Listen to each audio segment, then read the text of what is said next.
Hi class, I'm super excited. I hope you are too. We've been waiting for a while to get to our graphical development portion of our class, working with these console apps. And console apps can seem a little outdated, but they still give us an opportunity to practice on some really important basic skills. As we start adding forms and graphical interfaces into our applications, will get a little bit more complicated, but in some cases it actually simplifies things because we can visually see how our code affects things on the form, so that's helpful. We'll be working with Windows Forms. There's some other types of graphical user interfaces that you can utilize with C#, and we'll take a look at those in the next chapter. First of all, when we're working with Windows Forms, we're using the system.windows.forms namespace. So the namespace is a whole subsystem of classes, and the graphical user interface application are developed using those classes. The Visual Studio gives us the ability to use drag and drop construction, so we can just simply add things to our interface very easily. Each of the things that we add to our interfaces is a control. So we have several different control classes. We could use labels and text boxes and buttons and all of the different things you're used to seeing on a user interface. Most of these items that we'll be looking at are usually held within some sort of container class, like a form, which is the entire user interface that we're building, or a group box, which groups together several different controls. So we'll look at some of the different Windows Forms control classes as we're working through this chapter. Think about the hierarchy of the things that we've discussed. First of all, a control class is something from Windows, in this case, the Forms namespace, that gives us the ability to use these Forms control classes. When we're using a control class, we instantiate an instance of an object, same as if we're using a user-created class. Whenever we're working with objects, we know now our object has properties. As a person object, some of your properties are hair color, eye color, height, weight, name, those kinds of things. And then each of the properties associated with an object has values. So again, I might have brown hair and green eyes and be 5'2" or 6'3", right? Whatever is in my imagination. But all of these different values are assigned to those properties of me as an object. So another person is going to have different values, but the same properties, right? So properties are something that are specific to the type of object, and the values are specific to the individual occurrence of an object instance. There we go. Now, a Windows form. Here's a cute one. It's just a simple Windows application. We have a form here, and the form is an object. And one of the properties of the form object is the text property. And you can see here the value of the text property is displayed in the title bar of the form. Looking at Windows Forms, some really important things to know about them is that when you're working with Windows Forms, you're going to be creating a consistent user interface. This is built in some cases, because if you think about it, we already have the close, the restore, the minimize buttons that Windows users are used to using, and the control menu that Windows users probably aren't used to using. But many of the different common characteristics of Windows Forms are carried into our application just inherently because we're using that Forms class. Whenever we're working with a Windows form, our form is going to be built to respond to user interaction. That means basically it's going to be event-driven. It's going to wait for the user to click on something to create an event. We need to be aware also of the study of HCI, or human-computer interactions. This is a really involved field of study that's becoming very popular, and people research how humans and our computers are working together. And of course, there are developments in that field that we need to be aware of and keeping on top of so that we can be creating the most intuitive user interface possible. We want to make sure and always use proper alignment. We don't want labels that are scattered all over the place in a big giant mess. We want everything to look nice and be easy to use. Along those same lines, we want to avoid clutter. If we need more room on the form, we just need to make the form bigger. Now, this is not a web page, this is a form, so it is limited in size by the size of your screen. So be careful with that, because we don't want to create a form that's not available on a user's terminal or monitor because they're not seeing part of it because it's too big. So we have to be aware of those kinds of things. We also need to use care with color. We don't want to make it distracting because there's so many different clashing colors. We also want to be aware of our target audience, of course, for our interface. If we're working with children, we might have more primary colors. If we're working with, different types of audiences, we might have different flavors of settings that we want to use. Now, when we're looking at our Windows form here, let's break it down. First of all, this is an instance of the form class. So the form class is the system class that we're using to create this display. We're going to look at some code here in a second, and the Windows 0 object will be the instance of our form that we see. Within our form, we're looking at the text property, and the value of that text property is set to a simple Windows application. So that's what displays in the title bar of the form. So here's our code. Let's open up any text editor to enter this, and we're going to have a little bit different of information. I'm going to open Notepad, get rid of what I had here, and I'm just going to enter in this code without using Visual Studio or any sort of editor help at all. Close that. And I want to be careful while I'm doing that because it's going to be easy for me to make a mistake. So let's get started. We're going to create this basic Windows form. Windows 0. So I'm going to name this file windows0.cs, and we're going to demo creating a blank container form. You can find this code in your textbook. That's what we're getting it from. We'll be adding a little bit of information to it to make it usable for us. System.windows.forms.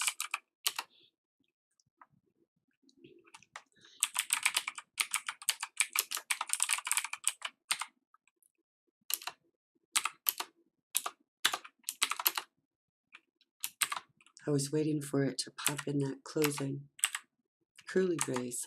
Get used to having helpful editors. Now within our namespace, our class is going to have the same name.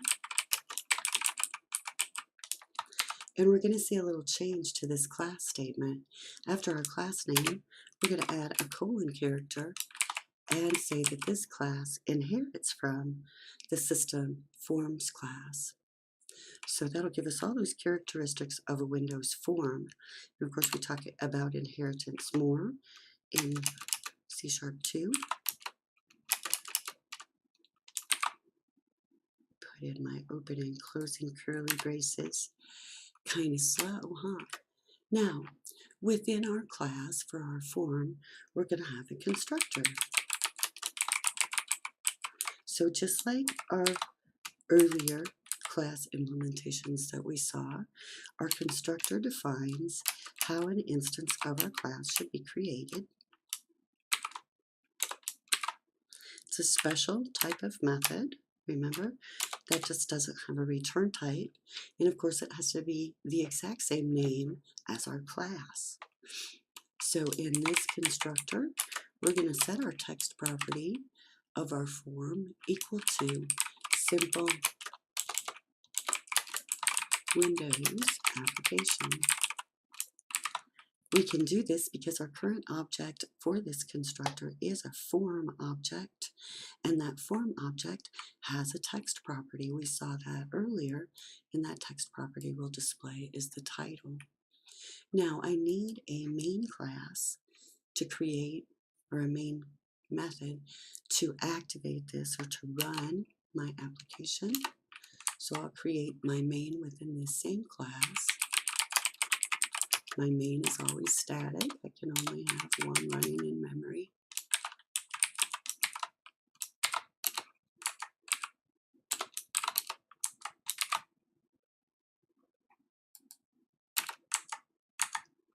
Now, in my main, I want to create an instance of my Windows 0 object, and I'm going to call it WinForm. And just like any other Windows class, C# class, I'm just going to say it's a new instance of this class, Windows 0. Then I'm going to use a special C# system class, the application class, and I'm going to tell it to run my form. Now that application.run command is going to set up my form to display on the screen, and my form will just go into a loop where it's waiting for user input. Now we're going to name this and save it. So let's do that. I want to save this. I'll just save it to my desktop. And I'm going to call it Windows 0.cs. And in my save as type, I'm going to change that to all files so that it actually uses my .cs extension and doesn't stick .txt on the end of it. I'll click save.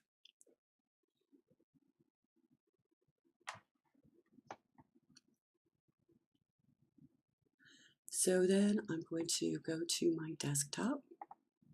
I'm going to use File Explorer to go to my desktop as a file folder because I want to be looking at it in that view.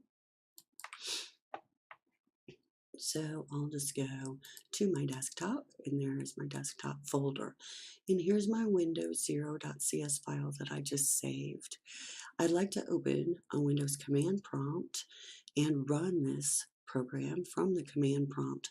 You can see then as we run this that you can do these kinds of things, the development outside of Visual Studio, but it could be a little bit more painful than it needs to be. So I can open a command prompt in this folder very easily by clicking up here in my folder and typing CMD. So I'm just going to press enter, and that'll bring up a command prompt that is in my folder. If I do a dir command, I'll see that the directory that I'm within contains my Windows 0.cs file. Now I'm going to type a long command to compile our program. So let's see if we can do this. First of all, this command is in the Windows folder of my C drive. It should be in yours also, unless you've moved your Windows install location. The folder that I want is called Microsoft.net. I'm going to do another backslash. And after my Microsoft.net folder, I want the framework folder. And within the framework folder, I want a specific version of .NET. So here's where I might have a problem, because I could have a different version of .NET installed on this computer than the one I used when I created this. So we'll see. Now within that version folder, I want to run the C# compiler, and it's an executable file. And that file will run, and it'll read in our source code for our Windows 0 file, and it will compile it and turn it into some executable code that we can then run from the command line. This happens for us automatically in Visual Studio when we run our application.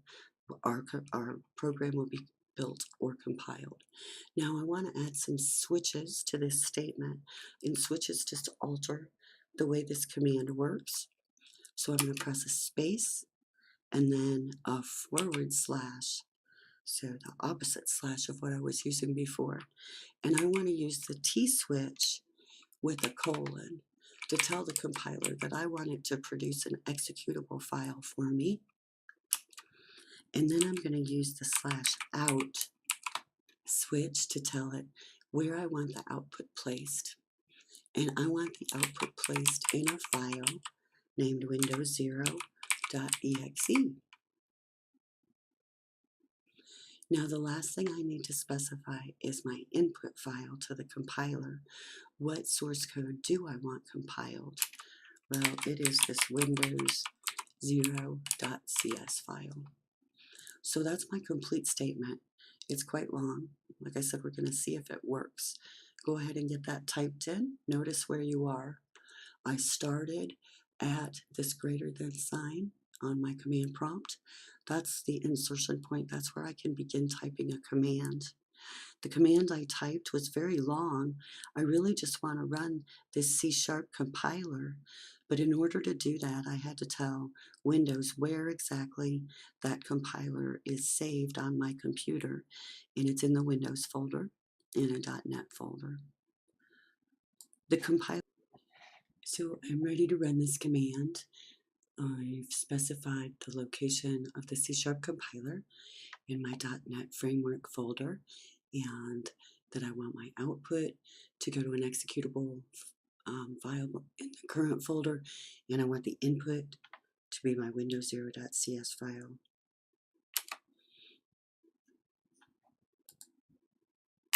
Run it. I do get a warning that the compiler may be out of date, but it does generate our .exe file. I'm back at my desktop folder here. So I'm going to run that executable. And finally, there's our little Windows form. Now, I should be able to do some things with that form that I could do in a normal Windows environment, but it's just an interesting thing. I can minimize, restore, and close without me adding any code for that to happen. So I'll close that. And in that example, we just created some C# code outside of Visual Studio and used the command prompt to compile it into an executable and run that executable program. So we could do that with any of our programs if we just look at our bin debug folder of our project file. So do some exploring, see what you can find.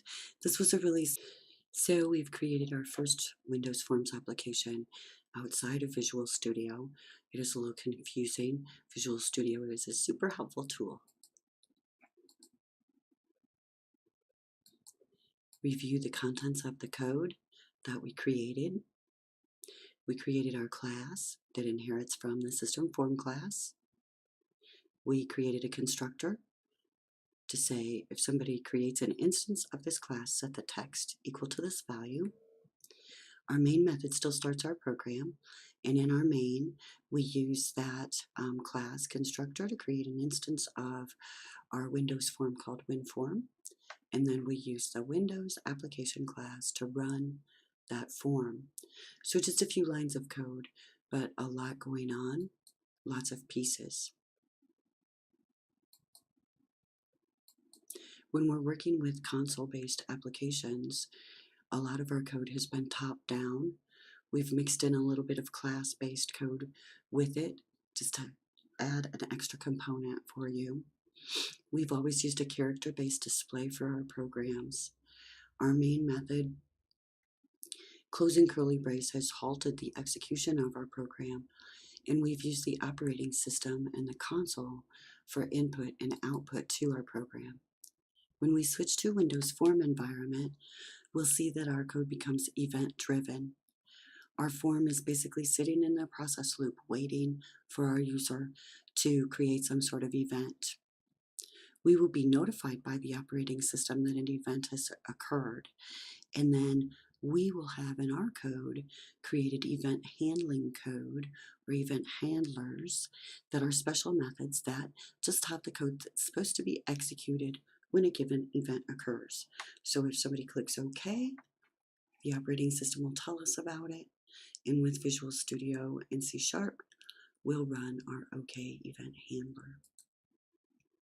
When we're working with Visual Studio and Windows Forms, we use the Windows toolbox to locate different controls that we can place on our form. So this is just a really small partial list. You can see some recognizable controls like the checkbox and maybe some other things, but a lot of things to experiment with, right? These form controls are the components that we use to build our form. Like I said, they're available in the toolbox window. It's a drag and drop system, so we can drag those controls onto our form. And our form is basically our user interface in design mode. We can also add controls to our form at runtime via code, so that's always a possibility. Each of our controls that we add to our form has specific properties associated with it. So in this example, we have a text box that we've added to our form, and the text box control contains many different properties.